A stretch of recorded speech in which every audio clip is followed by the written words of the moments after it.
کیا ایک شاعر صرف اپنی شاعری کے ذریعے خوشحال زندگی گزار سکتا ہے؟ اس کا جواب نہیں ہے۔ پاکستان میں آپ بطور شاعر ایک اچھی زندگی نہیں گزار سکتے، اس کی بے شمار وجوہات ہیں۔ بہت تھوڑے لوگ ہیں جو صرف اپنا نام لکھ سکتے ہیں۔ اب یہ سمجھ لیں کہ میرے خیال میں کوئی 2% لوگ بھی نہیں ہیں۔ تب خود اندازہ لگائیں کہ ایسے معاشرے میں بطور شاعر آپ کس طرح سے سروائیو کر سکتے ہیں کہ یہ شاعری اور کتابیں ان کی طرف لوگوں کا بہت کم دھیان جاتا ہے۔ تو جب کم دھیان جائے گا تو آٹومیٹکلی شاعر جو ہے وہ اس سے پیچھے ہٹتا جائے گا اور وہ اسٹرگل کرے گا اپنی روزی روٹی کے لیے کچھ اور فیلڈز میں جا کے۔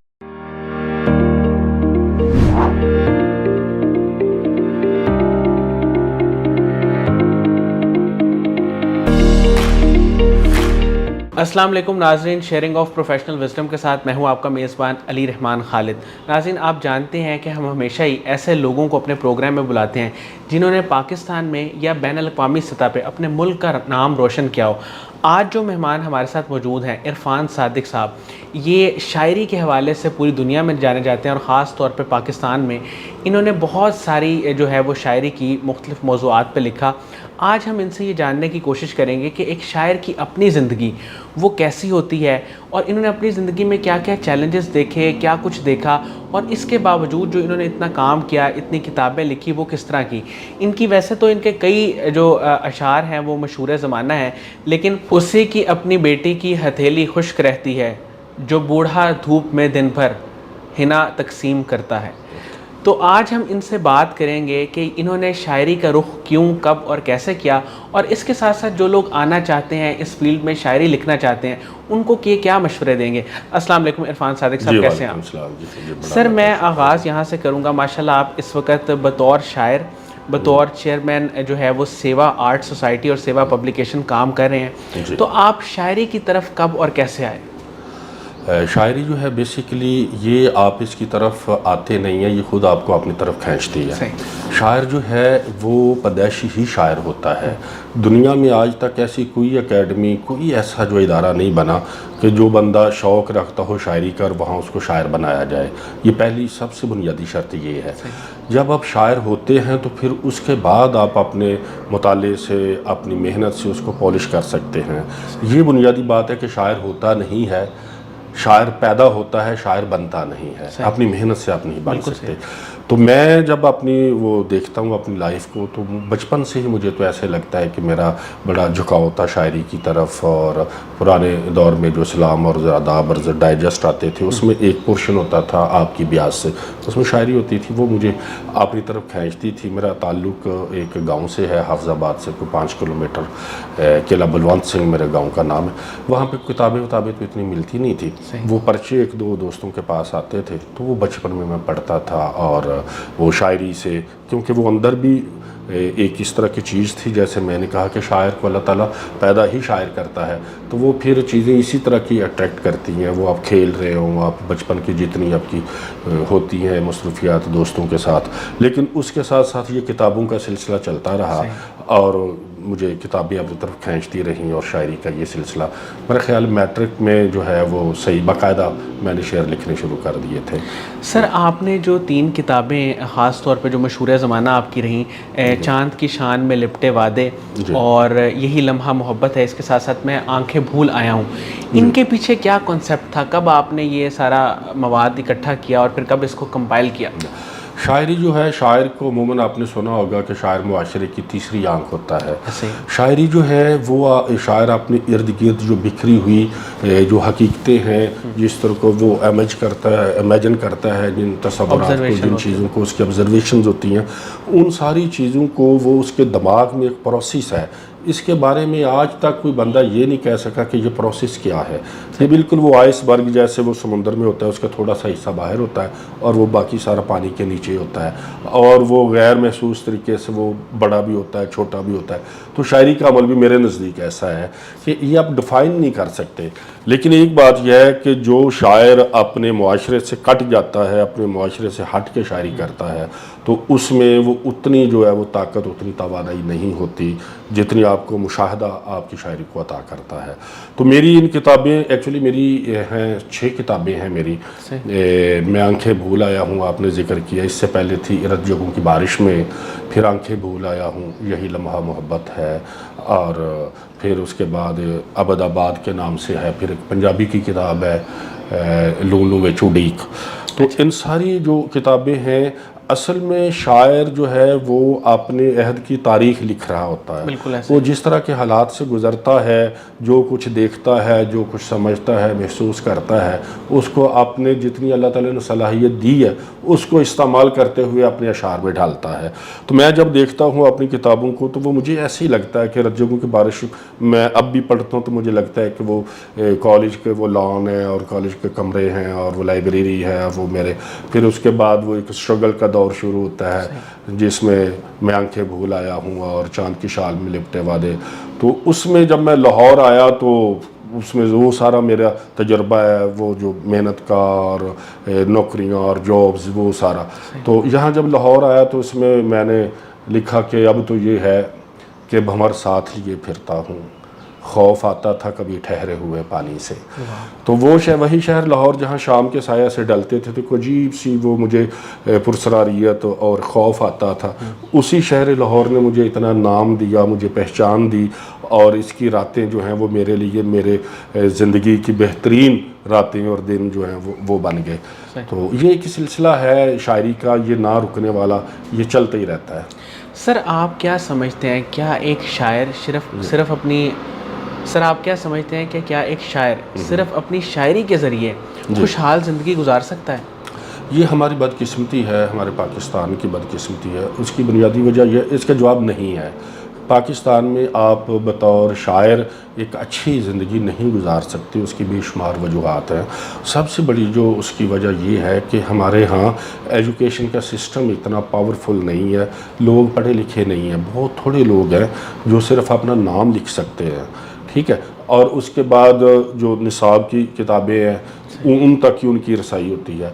जो अदब है, जो शायरी है, उस तक बहुत थोड़े से लोग पहुंचते हैं। अब ये समझ लें कि मेरे ख्याल में कोई 2% लोग भी नहीं है। अब 2% लोग जो आपकी शायरी को पसंद करते हैं, आपको बुलाते हैं, तब खुद अंदाज़ा लगाएं कि ऐसे मुआशरे में बतौर शायर आप किस तरह से सर्वाइव कर सकते हैं। पहला जो दौर था 70 का और 60 का, उसमें फ़िल्में बनती थी और बड़ा उसमें शायर फ़िल्मों के गीत लिखते थे और बाकी भी काफ़ी सारे अच्छे सिलसिले चलते थे। जब ये सोशल मीडिया आया है, इसने सारा कुछ जो है ना वो हर चीज़ उलट पुलट के रख दी है, और फिर उसके साथ साथ लोगों की रोज़ी रोटी के इतने ज़्यादा मसाइल हो गए हैं कि ये शायरी और किताबें, इनकी तरफ लोगों का बहुत कम ध्यान जाता है। तो जब कम ध्यान जाएगा तो ऑटोमेटिकली शायर जो है वो उससे पीछे हटता जाएगा और वो स्ट्रगल करेगा अपनी रोज़ी रोटी के लिए कुछ और फील्ड्स में जाके। सर आजकल जो हर बंदा ही शायर होने का दावा करता है और वो बिल्कुल जो है ना वो उसकी शायरी वज़न में भी नहीं होती और वो उसके अल्फाज भी बिल्कुल ऐसे ही होते हैं जैसे हम आम आपस में बातचीत करें, यानी कि कोई उसमें खूबी नहीं पाई जाती शायरी वाली उस शेर में या उस तसनीफ़ में, जो भी आप उसे कह लें। तो उसको देख के आप क्या महसूस करते हैं? लम्हा लम्हा पिघला हूँ फ़िक्र की हरारत में, तब खुला है फ़न मुझ पर जाकर इतने सालों में। तो इसमें यह है कि ये शायरी सबसे आसान काम भी है और सबसे मुश्किल काम भी है। आसान काम इसलिए है कि जिसका जी चाहता है वो लिख लेता है, उसको ना वज़न का पता होता है, ना उसके जो बहूर होती है ना उनका पता होता है, और इसकी काफ़ी सारी फ़नी टेक्निकी इसमें ऐसी चीज़ें जो सीखनी पड़ती हैं। तो जब आप लिखते हैं तो आप किसी का क्या बिगाड़ सकते हैं? वो सोशल मीडिया उसी वक्त वो अपनी वॉल पे लगाता है और नीचे लाइक्स आ जाते हैं और वो सारा सिलसिला चलता है। हालांकि उसको शायरी की वो जो बुनियादी चीज़ें हैं उसका भी पता नहीं होता। बुनियादी चीज़ क्या है, काफ़िया रदीफ़ का भी लोगों को नहीं पता होता, और वो भी जो है बज़ों में वो शायर बने होते हैं। और ये सबसे आसान काम है। और दूसरा ये सबसे मुश्किल काम इसलिए है कि अगर आप शायरी को समझ के करते हैं, शायरी की जितनी बारीकियां हैं वो आपकी पेश नज़र हैं, तो फिर ये दुनिया का मुश्किल तरीन काम है, ये आसान नहीं है। इसमें बड़े बड़े इश्क़ज़ाद हैं, आप वली दकनी से लेके अब देखें कितने बड़े बड़े शायर हैं, और उन लोगों से हट के जब आप बात करने की कोशिश करते हैं, अपनी नई बात करने की कोशिश करते हैं, तो ये कितना मुश्किल काम है। बिल्कुल ऐसे ही है सर। आपकी ज़िंदगी में आपकी इंस्पिरेशन कौन रहा या जिससे आप मुतासर हुए हो, और जिन लोगों ने फिर आपको शायरी में सपोर्ट किया वो लोग कौन थे? شاعری میں یہ میری میں سمجھتا ہوں خوش قسمتی ہے کہ جب میں انٹر میں تھا تو انہی دنوں مجھے 2-3 کتابیں ایسی پڑھنے کا موقع ملا جنہوں نے میری جو شاعرانہ تعمیر ہے اس میں بڑا اہم کردار ادا کیا.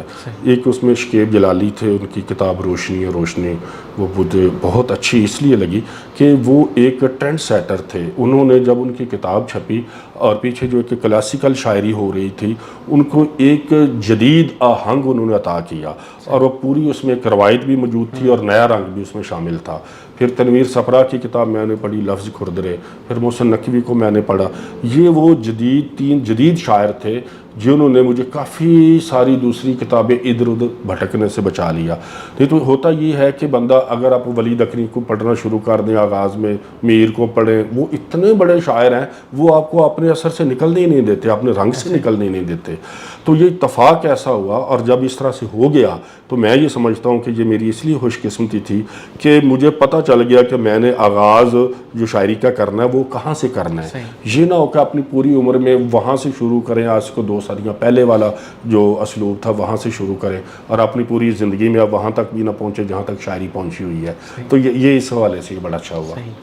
سر فیوچر میں آپ کا کیا گول ہے, کیا ارادہ ہے, کوئی ایسا خواب جو کبھی دیکھا اور وہ ابھی تک کہہ لیں کہ پورا نہ ہوا ہو, وہ کون سا خواب ہے؟ میں شاعر ہوں اور شاعر تو ہمیشہ خواب ہی دیکھتا ہے. خواب جو ہیں وہ زندگی کی سب سے بڑی حقیقت ہیں. خواب جب پورا ہوتے ہیں تو انسان عجیب سی سرشاریوں سے گزرتا ہے اور جب ٹوٹتے ہیں تو وقتی طور پہ وہ ضرور اس پہ رنجیدہ ہوتا ہے, لیکن انہی خوابوں کے ملبے سے پھر نئے خواب جو ہیں وہ سرسراتے ہیں انسان کی آنکھوں میں اور انسان کا دل جو ہے وہ امیدوں سے بھر جاتا ہے. تو میرا یہ خواب ہے, میں یہ چاہتا ہوں کہ شاعری جو ہے اس کی بنیادی وجہ یہ ہے, میں کیوں یہ چاہتا ہوں جو میں بات کرنے لگا ہوں, وہ یہ ہے کہ میں یہ سمجھتا ہوں کہ شاعری جو ہے اس کے ذریعے آپ لوگوں کے دلوں کو نرم کر سکتے ہیں. یہ بڑی غیر محسوس طریقے سے انسان کے دل کی تہذیب کرتی ہے اور ہر انسان جو ہے اس کے دل میں کچھ پازیٹیوٹی ہوتی ہے, کچھ نیگیٹیوٹی ہوتی ہے. تو شاعری جو ہے وہ نیگیٹیوٹی کو ختم کرتی ہے اور انسان کا دل جو ہے اس کو نرم کرتی ہے, اس میں شائستگی لاتی ہے. تو فی زمانہ جو ہے ہمیں ان چیزوں کی بہت ضرورت ہے. عدم برداشت جو ہے وہ کوئی بندہ کسی کی بات سننے کے لیے تیار نہیں ہے. آپ یقین کریں کہ اگر آپ شاعری پڑھیں, دل سے شاعری پڑھیں, تو آپ کے اندر سے وہ ساری جو نیگیٹیو فورسز ہیں وہ ختم ہو جائیں گی. تو میں یہ چاہتا ہوں, یہ میری زندگی کا خواب ہے اور میں اس میں کوشش بھی کرتا ہوں, لوگوں کو بھی ساتھ میں لاتا ہوں کہ ہم شاعری کو عام کریں. ہمارے جو الیکٹرانک جتنے بھی چینلز ہیں وہ اس میں تھوڑا تھوڑا سا ٹائم جو ہے وہ ہم باتیں سنتے ہیں عجیب و غریب, وہ بیٹھ کے لڑا رہے ہوتے ہیں ایک دوسرے کو اور ہر وہ بات کرتے ہیں جس سے اگلے بندہ جو ہے وہ نیگیٹیوٹی میں جائے اور اس کے خلاف بات کرے. تو میں یہ چاہتا ہوں کہ وہاں تھوڑا سا پورشن جو ہے جس میں ہم شاعری کی بات کریں, شعر کی بات کریں. اور میری جو تنظیم ہے سیوا آرٹ سوسائٹی, اس کا بنیادی مقصد ہی یہ ہے کہ ہم مشاعرے کرتے ہیں, کتابوں کی تقریبات کرتے ہیں, دوستوں کے ساتھ شامیں مناتے ہیں. تو اس میں ہمیں جو سب سے مسئلہ جو زیادہ چیزوں کا آ رہا ہے نا وہ یہ ہے کہ لوگ سننے والے نہیں ہیں, سننے والے لوگ بہت کم آتے ہیں. تو ان کی تعداد جو ہے وہ زیادہ کی جائے تاکہ جو سنانے والا ہے اس کو بھی مزہ آئے اور سننے والا بھی اسی پروسیس سے گزرے جس سے شاعر گزر کے شاعری تخلیق کرتا ہے. تو اس کے لیے ہم محنت کر رہے ہیں. صحیح سر, میں یہی پوچھنے والا تھا, آپ کے دائرے کے بارے میں آپ نے بتا دیا. سر مجھے یہ بتائیے گا کہ آپ کی پسندیدہ غزل ابھی وہ کون سی ہے, وہ اس کے چند اشعار سنا دیں. ہاں, شاعری وہ جیسے اولاد کی طرح ہوتی ہے, انسان کو اپنے بچے سارے پیارے ہوتے ہیں. شاعری بھی بالکل اس طرح سے ہی ہے. وہ جو آپ نے ایک شعر پڑھا وہی میں اسی غزل کے 3-4 شعر سنا دیتا ہوں کہ ستارے بانٹتا ہے وہ ضیاء تقسیم کرتا ہے, ستارے بانٹتا ہے وہ ضیاء تقسیم کرتا ہے, سنا ہے حبس موسم میں ہوا تقسیم کرتا ہے, اور اسی کی اپنی بیٹی کی ہتھیلی خشک رہتی ہے, جو بوڑھا دھوپ میں دن بھر ہنا تقسیم کرتا ہے, اور اسے روکو کہ باز آئے سراسر ہے یہ پاگل پن, جو بحروں کے محلوں میں صدا تقسیم کرتا ہے, اور اسی سے مانگ تو عرفان صادق چھوڑ دے سب کو, جو پتھر میں بھی کیڑوں کو غذا تقسیم کرتا ہے, جو پتھر میں بھی کیڑوں کو غذا تقسیم کرتا ہے. اور 2 شعر اور مجھے یہ بڑے اچھے لگتے ہیں کہ ہر ایک بات پہ تو آزمانے لگ گیا تھا, میں تیرے ہاتھ کہاں سے زمانے لگ گیا تھا, اور ملا نہ وقت مجھے تتلیاں پکڑنے کا, ملا نہ وقت مجھے تتلیاں پکڑنے کا, मैं छोटी उम्र में रोज़ी कमाने लग गया वाह था। वाह बिल्कुल। मैं छोटी उम्र में रोज़ी कमाने लग गया था और लड़खड़ाती है ज़ुबां ज़ोरे बयां टूटता है। एक अजब खौफ सरे खलवत जान टूटता है। और ऐ मेरी आँख के पानी में नहाए हुए शख्स, तुझको मालूम नहीं ज़ब्त कहाँ टूटता है। सुभान अल्लाह, सुभान अल्लाह। बहुत तुझको ज़बरदस्त। मालूम नहीं ज़ब्त कहाँ टूटता है। सर, आपकी ज़िंदगी में कभी कोई ऐसा मुश्किल वक्त आया हो जिसमें आप ना उम्मीद हो गए हों, उस वक्त में आपने ख़ुद को कैसे संभाला? ये सवाल मैं ख़ास तौर पे हमारे नौजवानों के लिए पूछना चाह रहा हूँ, क्योंकि आप उनकी इंस्पिरेशन भी हैं, वो आपको सुनते हैं, आपके कलाम से मुतासर होते हैं। तो मुश्किल वक्त में उन्हें क्या करना चाहिए? अगर देखा जाए अली भाई, तो ये ज़िंदगी है ही मुश्किलात का मजमुआ है। ये कदम कदम पर हम जिस तरह की ज़िंदगी, जिस तरह के हालात हमें दिए गए हैं, ये गुज़श्ता 75 सालों में, सियासी बात करना नहीं चाहता, लेकिन ज़ाहिर है कि ये पूरा मुआशरा जो है, ये हमारे वो जो बरसर इक़्तिदार लोग होते हैं, वही इसको जन्नत भी बना सकते हैं, वही इसको जहन्नम भी बना सकते हैं। और जिस तरीके से हम ज़िंदगी गुजार रहे हैं, ये कदम कदम पे मुश्किलात हैं हमारे लिए। लेकिन मैं ये समझता हूँ कि आप जो भी, आप जिस भी फील्ड में हैं, जिस भी फील्ड में आप जो भी काम कर रहे हैं, अगर आप एक तो अल्लाह पे तवक्कल है, बतौर मुसलमान है हमारा ये अक़ीदा है, एक तो तवक्कल सबसे पहली चीज़ है। उसके बाद आप अपना जो भी गोल है उसमें सच्चे दिल से मेहनत करें। इसको छोड़ दें कि इसका कितना फ़ायदा होगा, क्या होगा, ये होगा। पहली चीज़ है मेहनत। मेहनत करने से कभी ऐसा नहीं हुआ कि अल्लाह ताला किसी की मेहनत ज़ाया करे और वो गोल जो है वो आप उस पर चले जाते हैं। मेरी अपनी ज़िंदगी में बेशुमार ऐसे मसाइल थे। मैं जब लाहौर में आया तो ना मेरे पास यहाँ सोने के लिए जगह थी, ना रहने के लिए, ना कुछ भी नहीं था। शायरी में भी लोग नहीं जानते थे। लेकिन वो जो एक स्ट्रगल थी, मैं छोटी उम्र में रोज़ी कमाने लग गया था, तो वो सारी सिलसिले जो हैं, कुछ चीज़ें ऐसी होती हैं कि एक बड़े मकसद के लिए आप छोटी छोटी कुर्बानियाँ देनी पड़ती हैं। तो वो जब तक कुर्बानियाँ नहीं देंगे, आप बड़ा मकसद हासिल नहीं कर सकेंगे। ठीक है, तो वो आप सभी को कुर्बानियाँ देनी चाहिए। वो कुर्बानियाँ दें अगर आपने आगे जाना है, ज़िंदगी में बड़ा मकसद हासिल करना है। तो मैं बड़ी, वो मज़े की बात है कि वो छोटे से गांव से मेरा ताल्लुक़ है, और जब मैं नॉर्वे गया और वहाँ दुनिया का जो आखिरी एंड ऑफ वर्ल्ड है जहाँ पे वो मुझे सैर के लिए वहाँ लेके गए, तो उसके पीछे मैं वहाँ कभी भी नहीं जा सकता था अगर ये शायरी मेरे साथ न होती, जिस पे मैंने, अल्लाह ताला ने ये मुझे एक सलाहियत दी और उस पर मैंने दिन रात एक किया, इस पे इतनी मेहनत की। आप यकीन करें कि आप किसी शायर का नाम ले तो मुझे उसके 2-4 शेर जो हैं वो ऐसे ही दिमाग में आ जाएंगे। किताबें पढ़ी, तो ये मेहनत ही है जी। सर, कासिम अली शाह साहब की फाउंडेशन को, उनके काम को आप कैसे देखते हैं? ये कासिम अली शाह साहब, मैं समझता हूँ कि ये नौजवानों के लिए एक बड़े रोल मॉडल है। बड़े लोग उनको फॉलो करते हैं, उनको फॉलो करना चाहिए, क्योंकि जिस तरीके से ये इनकी बातें मैंने सुनी है, ये अपने बारे में बात बताते हैं, वही इन्होंने भी सारी ज़िंदगी बड़ी मेहनत की, जिसकी मैंने बात की, और मुख्तलिफ़ प्रोसेस से गुज़र के वो ये कुंदन बने हैं, और वही अपनी जो तजुर्बात हैं वो लोगों को बताते हैं। तो मेरे नज़दीक इस तरह का जो इदारा है वो फ़ी ज़माना इन हालात में पाकिस्तान के लिए एक गनीमत है, जहाँ पे अदब की बात होती है, जहाँ पे नौजवानों को जो है उनके लिए वो करैक्टर बिल्डिंग्स की आप बात करते हैं, उनके लिए नए रास्ते देते हैं। तो ये कासिम अली शाह साहब इस हवाले से बड़े मुबारकबाद के मुस्तहिक हैं। और आज मुझे बहुत खुशी हुई है कि इस इदारे में बैठ के, कासिम अली शाह साहब के इदारे में बैठ के हम बात कर रहे हैं। और मैं ये समझता हूँ कि इस तरह के इदारे ज़्यादा होने चाहिए, ये डिप्रेशन को निकालने के लिए। इस तरह की एक्टिविटी जो आप अदब के हवाले से करते हैं, और आपके काफ़ी सारे जो है फंक्शंस आप करते हैं, तो वो नौजवानों को डिप्रेशन से निकालते हैं और एक उम्मीद दिलाते हैं उनकी। बहुत बहुत शुक्रिया इरफान सादिक साहब, आपने हमारे लिए टाइम निकाला। मैं आपका बहुत बहुत शुक्रगुजार हूँ। नाज़रीन, मुझे उम्मीद है कि आपको इनकी गुफ्तगू से बहुत कुछ सीखने को मिला होगा, और ख़ास तौर पर जो इन्होंने बात की कि शायरी के ज़रिए ये ह्यूमन बिहेवियर की इस्लाह करना चाहते हैं, वो बहुत एक खूबसूरत बात थी। इसके साथ ही इजाज़त दीजिए, अपना बहुत ही ख्याल रखिएगा। इंशाल्लाह दोबारा हाज़िर होंगे एक नए इंटरव्यू के साथ। तब तक के लिए अल्लाह हाफ़िज़।